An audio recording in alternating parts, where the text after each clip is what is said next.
From childhood's hour I have not been as others were. I have not seen as others saw. I could not bring my passions from a common spring. From the same source I have not taken my sorrow. I could not awaken my heart to joy at the same tone. And all I loved alone. Edgar Allan Poe, 1829. Written at the raw age of 20, Poe's poem Alone captures the essence of his tragic childhood and foreshadows the tragedies that were still to come. Death, dreams, love, and loss are all recurring themes in the works of Edgar Allan Poe. Known for his lyric poetry and tales of terror, Poe is widely regarded as one of the most brilliant writers to ever live.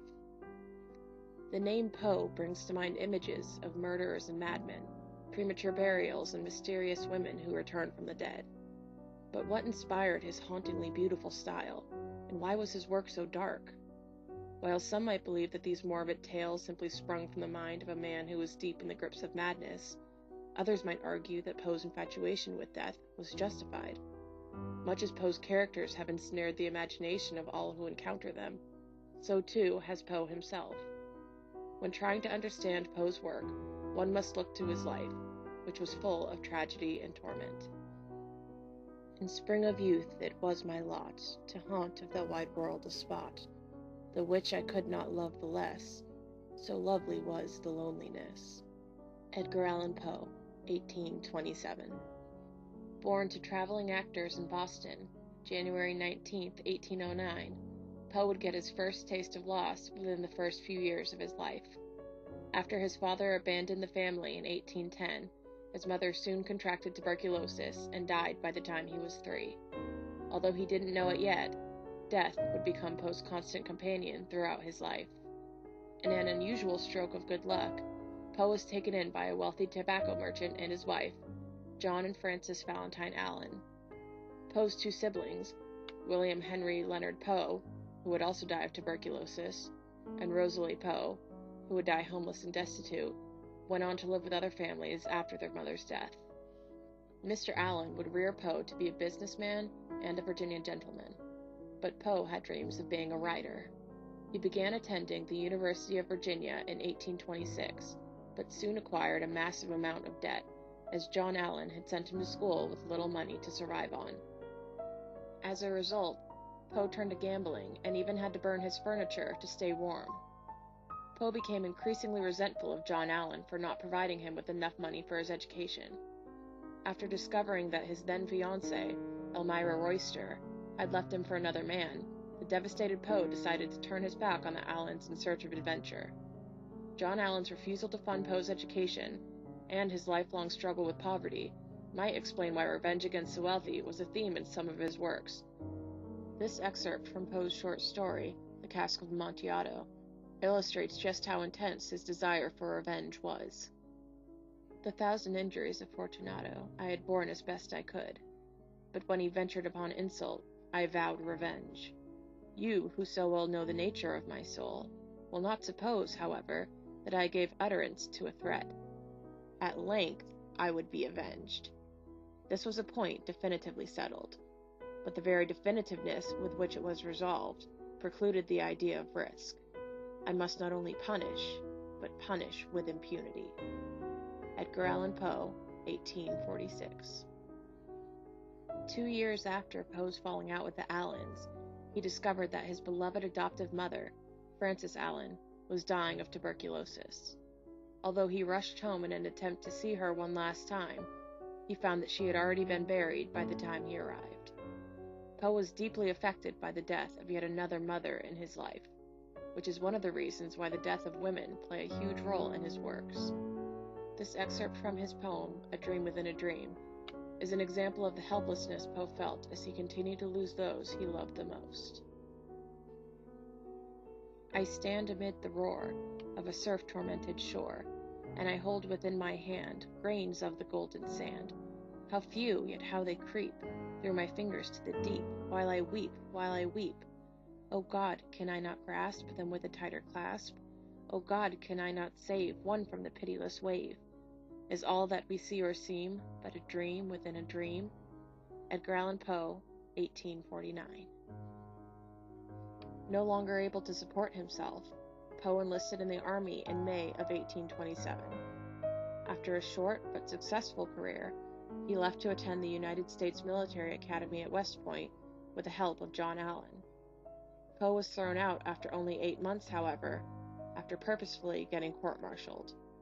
He then returned to Baltimore, where he stayed with his aunt, Maria Clem, and his future wife, first cousin, Virginia Clem. While in Baltimore, Poe learned of yet another death in his life, that of his adoptive father, John Allan. To add to Poe's suffering, he discovered that John Allan had left him out of his will, while at the same time providing for an illegitimate child that he had never met.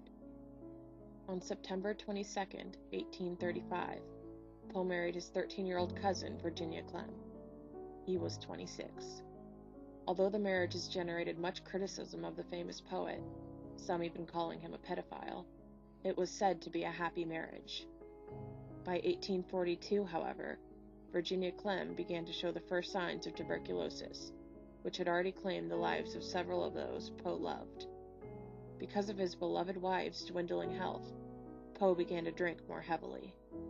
Virginia never fully recovered and died in 1847 at the age of 24. Although some believe that Poe was a womanizer, it is widely held that Virginia Clem was the great love of his life, and the inspiration for one of his most popular poems, Annabel Lee. It was many and many a year ago, in a kingdom by the sea, that a maiden there lived, whom you may know by the name of Annabel Lee. And this maiden she lived with no other thought than to love and be loved by me. She was a child, and I was a child in this kingdom by the sea, but we loved with a love that was more than love, I and my Annabel Lee, with a love that the winged seraphs of heaven coveted her and me. For the moon never beams without bringing me dreams of the beautiful Annabel Lee, and the stars never rise but I see the bright eyes of the beautiful Annabel Lee. And so all the night tide I lay down by the side of my darling, my life and my bride, and her sepulchre there by the sea, and her tomb by the side of the sea. Edgar Allan Poe, 1849. Not long after Virginia's death, 2 years to be exact, Poe was found drunk in the streets of Baltimore and taken to a hospital, where he died 5 days later on October 7, 1849. It was reported that he had died of congestion of the brain, which is now believed to be a euphemism for death related to alcoholism. His last words were said to be, "Lord help my poor soul." One day after Poe's death, on October 8, 1849, the Baltimore Sun newspaper reported, "We regret to learn that Edgar A. Poe, the distinguished American poet, scholar, and critic, died in this city yesterday morning after an illness of 4 or 5 days. This announcement, coming so sudden and unexpected, will cause poignant regret among all who admire genius, and have sympathy for the frailties too often attending it." Although Poe's life was relatively short-lived, he left a legacy that continues to impact audiences on a global scale. While during his life he was mainly known as a literary critic, Poe published numerous books of poems and short stories, and is also credited with creating the modern detective story. While the exact cause of Poe's death remains unknown, it is certain that the tragedies he suffered in life enabled him to create literature that is truly astounding. But now my soul hath too much room, gone are the glory and the gloom. The black hath mellowed into grey, and all the fires are fading away. My drought of passion hath been deep, I revelled, and now I would sleep. And after drunkenness of soul succeeds the glories of the bowl, and idle longing night and day, to dream my very life away. But dreams of those who dream as I, aspiringly are damned and die.